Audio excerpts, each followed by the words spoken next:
সুপ্রিয় শিক্ষার্থী বন্ধুরা, আসসালামু আলাইকুম। আশা করি তোমরা সকলে অনেক ভালো আছো। তোমরা যারা ইংলিশ গ্রামারের পাংচুয়েশন এবং ক্যাপিটালাইজেশন শিখতে যাচ্ছ, আজকের ভিডিওটি তোমাদের জন্য। বিভিন্ন শ্রেণীর পাবলিক পরীক্ষায়, বিশেষ করে দাখিল, আলিম, এসএসসি, এইচএসসি এই সকল পরীক্ষায় ইংলিশ সেকেন্ড পেপারে 5 নম্বরের পাংচুয়েশন এবং ক্যাপিটালাইজেশনের উপরে প্রশ্ন থাকে। সেই প্রশ্নের সঠিক উত্তর করতে হলে আজকের ভিডিওটি তোমাদের দেখা খুবই প্রয়োজন। আজকের এই লেসনে আমরা মূলত আলোচনা করব ক্যাপিটালাইজেশন নিয়ে। ক্যাপিটালাইজেশন বলতে আমরা কি বুঝি? আমরা যে ইংরেজি শব্দগুলো লিখি সেই শব্দের প্রথম বর্ণ ক্যাপিটাল লেখার নামই হচ্ছে ক্যাপিটালাইজেশন। কখন আমরা এই শব্দের প্রথম বর্ণটি ক্যাপিটাল লিখব সেটিই মূলত আজকের ভিডিওতে দেখানো হবে। ক্যাপিটাল লেটার ব্যবহারের জন্য 10টি জায়গা রয়েছে। এই 10টি জায়গা যদি তুমি এই ভিডিও থেকে দেখে নাও, তাহলে এরপরে ক্যাপিটাল লেটার ব্যবহার করতে তোমাদের আর কখনো ভুল হবে না। সুতরাং ভিডিওটি স্কিপ না করে শেষ পর্যন্ত কন্টিনিউ করবে। চলো আমরা মূল আলোচনায় প্রবেশ করি।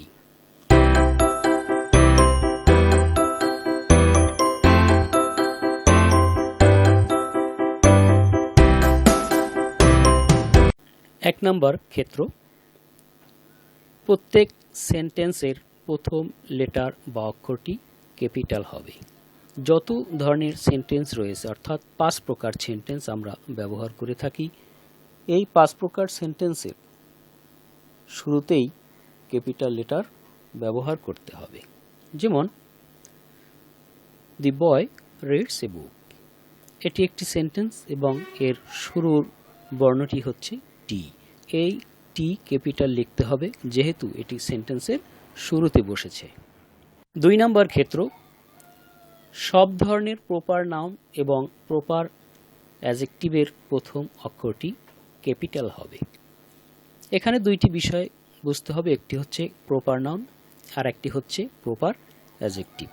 প্রপার নাউন হচ্ছে যেই শব্দ দ্বারা কোনো ব্যক্তি, বস্তু, স্থান এর নির্দিষ্ট নাম প্রকাশ করা হয়, সেই শব্দটি হচ্ছে proper noun.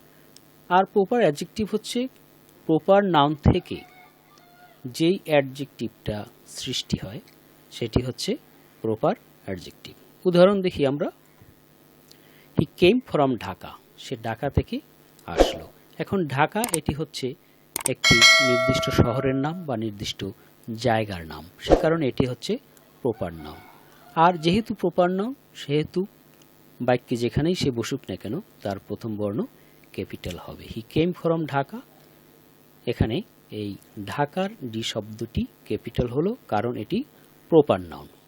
His sister usually wears Indian dress, তার বোন সচরাচর ভারতীয় পোশাক পরে। এখানে ইন্ডিয়ান ড্রেস, ড্রেসটি কোথার? ভারতীয় ড্রেস। তাহলে এখানে ইন্ডিয়ান এটি ড্রেসের অ্যাডজেক্টিভ হয়েছে। আর ইন্ডিয়ান শব্দটি মূলত সৃষ্টি হয়েছে ইন্ডিয়া শব্দ থেকে। আর ইন্ডিয়া শব্দটি হচ্ছে প্রপার নাউন, নির্দিষ্ট দেশের নাম। যেহেতু ইন্ডিয়ান অ্যাডজেক্টিভটি প্রপার নাউন থেকে তৈরি হয়েছে, এ কারণে এটি হচ্ছে প্রপার অ্যাডজেক্টিভ। তাহলে আমরা 2 নম্বর ক্ষেত্র প্রপার ক্যাপিটাল লেটার ব্যবহারের জানলাম যে বাক্যে যেখানেই প্রপার নাউন বা প্রপার অ্যাডজেক্টিভ থাকবে তার প্রথম বর্ণটি ক্যাপিটাল হবে। 3 নম্বর, আল্লাহ শব্দের বা আল্লাহর যে কোনো ধরনের নাম এবং তার পরিবর্তে ব্যবহৃত প্রোনাউনের প্রথম অক্ষরটি ক্যাপিটাল হবে। যেমন, উই প্রে টু আল্লাহ, আমরা আল্লাহর কাছে প্রার্থনা করি। We always need his mercy, আমরা সবসময়ই প্রয়োজন অনুভব করি তার দয়া। এখানে আল্লাহ শব্দের এটা ক্যাপিটাল হয়েছে যেহেতু আল্লাহর নাম, এবং তার পরিবর্তে পরবর্তীতে হিজ ব্যবহার হয়েছে প্রোনাউন, এ কারণেও এইচটা ক্যাপিটাল হয়েছে। 4 নম্বর ক্ষেত্র, দিন ও মাসের নামের প্রথম অক্ষরটি ক্যাপিটাল হবে। সপ্তাহে 7টি দিন রয়েছে, বছরে 12টি মাস রয়েছে। এই মাসের নাম বা সপ্তাহের নাম যদি ব্যবহার করতে হয় তাহলে ক্যাপিটাল লেটার দিয়ে ব্যবহার করতে হবে। He was born on Friday in January 2000। সে জন্মগ্রহণ করলো শুক্রবারে জানুয়ারি মাসে 2000 সালে। তাহলে এখানে ফ্রাইডে হচ্ছে শুক্রবার দিন, দিনের নাম, এ কারণে এফটা ক্যাপিটাল। জানুয়ারি হচ্ছে মাসের নাম, এ কারণে প্রথম অক্ষর যে ক্যাপিটাল ব্যবহার করতে হয়েছে। 5 নম্বর ক্ষেত্র, আই এবং ও বাক্যে শব্দ থেকে আলাদাভাবে থাকলে ক্যাপিটাল হবে।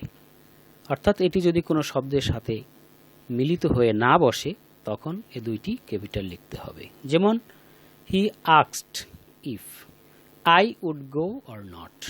সে আমাকে জিজ্ঞাসা করলো আমি যাব নাকি যাব না। এখানে যে আই, এটা কোনো শব্দের সাথে মিলিত নাই, এটা আলাদাভাবে বসছে বিধায় ক্যাপিটাল হয়েছে। আবার ও ক্রাইস্ট, এখানে ওটাও কোনো শব্দের সাথে মিলিত হয়ে বসেনি, তাই এটাকেও ক্যাপিটাল লিখতে হয়েছে।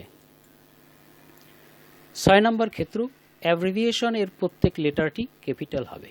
অ্যাব্রিভিয়েশন হচ্ছে সংক্ষিপ্ত রূপ, শব্দের সংক্ষিপ্ত রূপ।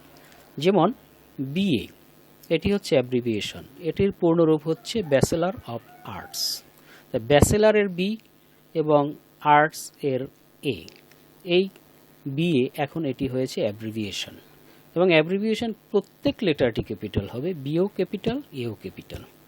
এরপরে রয়েছে ইউএসএ, এটি হচ্ছে abbreviation of United states of America. 3টি শব্দ, ইউনাইটেড একটি, স্টেট একটি, আমেরিকা একটি। 3টি শব্দের প্রথম লেটার ইউএসএ এবং এটি ক্যাপিটাল লিখতে হবে। এরপরে রয়েছে এমএ, মাস্টার অফ আর্টস। মাস্টারের এম, আর্টস এর এ, এটি হচ্ছে অ্যাব্রিভিয়েশন। 7 নম্বর ক্ষেত্র, ডিরেক্ট ন্যারেশনের ক্ষেত্রে ইনভার্টেড কমার ভিতরে প্রথম লেটারটি ক্যাপিটাল হবে। He said to me have you eaten rice. এখানে এই যে ইনভার্টেড কমা, যেই স্পিচ বা যেই কথার আগে পরে উপরে 2টি করে কমা থাকবে সেটি হচ্ছে ইনভার্টেড কমা, এবং এই ইনভার্টেড কমার ভিতরের প্রথম বর্ণটি সবসময় ক্যাপিটাল হবে। 8 নম্বর ক্ষেত্র, পত্র বা চিঠির সম্বোধনের ক্ষেত্রে প্রথম অক্ষরটি ক্যাপিটাল হবে। যখন আমরা কারো কাছে চিঠি লিখি তখন তাকে একটা সম্বোধন করি, সেই সম্বোধনের প্রথম বর্ণ ক্যাপিটাল হবে। যেমন dear father, dear sir, dear friend, এখানে এই যে ডি, এফ, এগুলো ক্যাপিটাল লিখতে হবে। 9 নম্বর ক্ষেত্র, কোনো বইয়ের নামের প্রত্যেকটি শব্দের প্রথম অক্ষরটি ক্যাপিটাল হবে। যেমন great expectation is an interesting book. Great expectation এটি হচ্ছে একটি উপন্যাসের নাম, বইয়ের নাম। এ কারণে এখানে 2টি শব্দ নিয়ে বইয়ের নাম হয়েছে, প্রত্যেকটি শব্দের প্রথম বর্ণ ক্যাপিটাল হয়েছে। গ্রেটের জি, এক্সপেকটেশনের ই। 10 নম্বর ক্ষেত্র, কবিতার প্রত্যেক লাইনের প্রথম অক্ষরটি ক্যাপিটাল হবে। যেমন brush brush brush your teeth every day.